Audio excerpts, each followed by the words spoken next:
पवन सिंह और खेसारी यादव के समर्थक जीवन भर आपस में लड़ते रहे, अहिरान बबुआन करते रहे, लेकिन जब पवन सिंह चुनाव मैदान में उतरे तो अब उनके समर्थन में खेसारी लाल यादव भी उतर गए हैं और पवन सिंह के साथ 5 जगहों पे उन्होंने जनसभा भी की। बिक्रमगंज, नासिरगंज, गोह, दाऊदनगर और बारू। और अब हम आपसे पूछना चाहते हैं कि पवन और खेसारी की विचारधारा क्या है। मतलब ये सवाल इसलिए क्योंकि ये वही खेसारी लाल यादव हैं जो तेजस्वी यादव का चुनाव प्रचार करते हैं और तेजस्वी यादव के लिए गाना गाते हैं कि तेजस्वी के बिना सुधार ना हुई और लालू के बिना चालूई बिहार ना हुई। और जानते हैं सर, मैं ये बात क्यों आपको बता रहा हूं या बात मैं ये आपसे क्यों कह रहा हूं, क्योंकि आपको ये पता चले कि इनकी कोई विचारधारा नहीं है।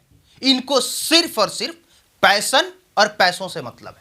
मतलब जब आरजेडी से फंड मिलता है तो आरजेडी के लिए, तेजस्वी यादव के लिए चुनाव प्रचार करते हैं और जब आरजेडी से और ज्यादा फंड मिलता है तो आरजेडी के लिए गाना भी गाते हैं।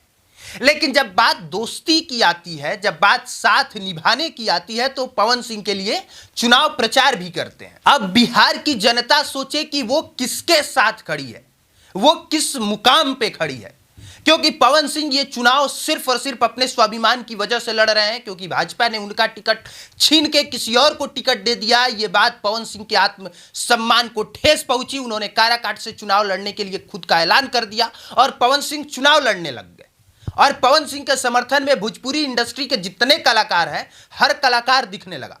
और जब मैं मंचों पे देखने लगा तो एक बारगी के लिए मुझे ऐसा खुद लगने लगा कि यहां चुनाव प्रचार नहीं हो रहा है, बल्कि काराकाट में युवाओं के लिए मनोरंजन का पूरा इंतजाम किया जा रहा है। मतलब मंच पे आपको पवन सिंह दिख जाएंगे, पवन सिंह के साथ साथ आस्था सिंह दिख जाएंगी, अनुपमा यादव, अरविंद अकेला, कल्लू, पता नहीं और कौन कौन। मतलब भोजपुरी इंडस्ट्री का हर एक कलाकार दिख जाएगा। अगर उस मंच पे नहीं कोई दिखेगा तो राजनीतिज्ञ, उस मंच पे अगर कोई नहीं दिखेगा तो इस समाज में अपना बेहतर योगदान देने वाला या कोई शिक्षाविद, अगर सिर्फ दिखेंगे तो वही भोजपुरी के कलाकार जो मनोरंजन करते हैं।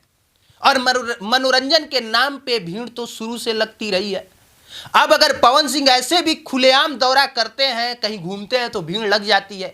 यहां तक से नेता लोग खुद इन कलाकारों का भीड़ लगाने के लिए सहारा लेते हैं।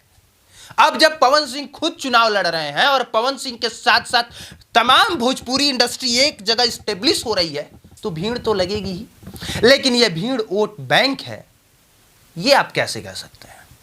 अब काराकाट की जनता को तय करना है कि वो किसको वोट कर रही है। मतलब बीजेपी के खिलाफ में खड़े पवन सिंह की या सिर्फ पवन सिंह को। यह सवाल इसलिए क्योंकि अगर बीजेपी के खिलाफ में खड़े पवन सिंह को काराकाट की जनता वोट करती है तो इस बात की कोई गारंटी नहीं है कि चुनाव जीतने के बाद पवन सिंह भाजपा ज्वाइन नहीं करेंगे।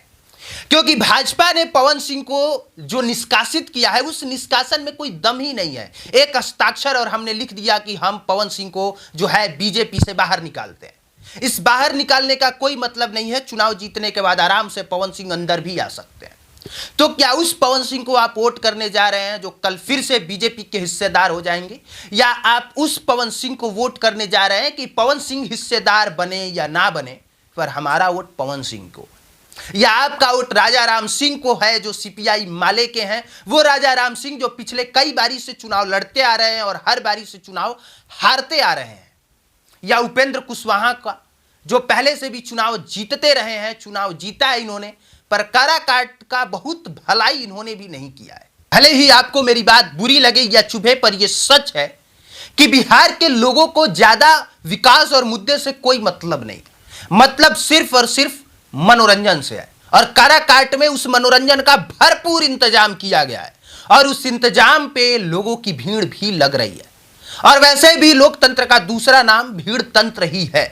तो फिर इंतजार कीजिए 4 जून को, जब देश में लोकतंत्र की और बिहार में भीड़ तंत्र की जीत होगी। बाकी आप देख रहे थे पब्लिक प्लेटफॉर्म। मेरा नाम कुमार अभिनव है। देखने के लिए धन्यवाद। जय हिंद।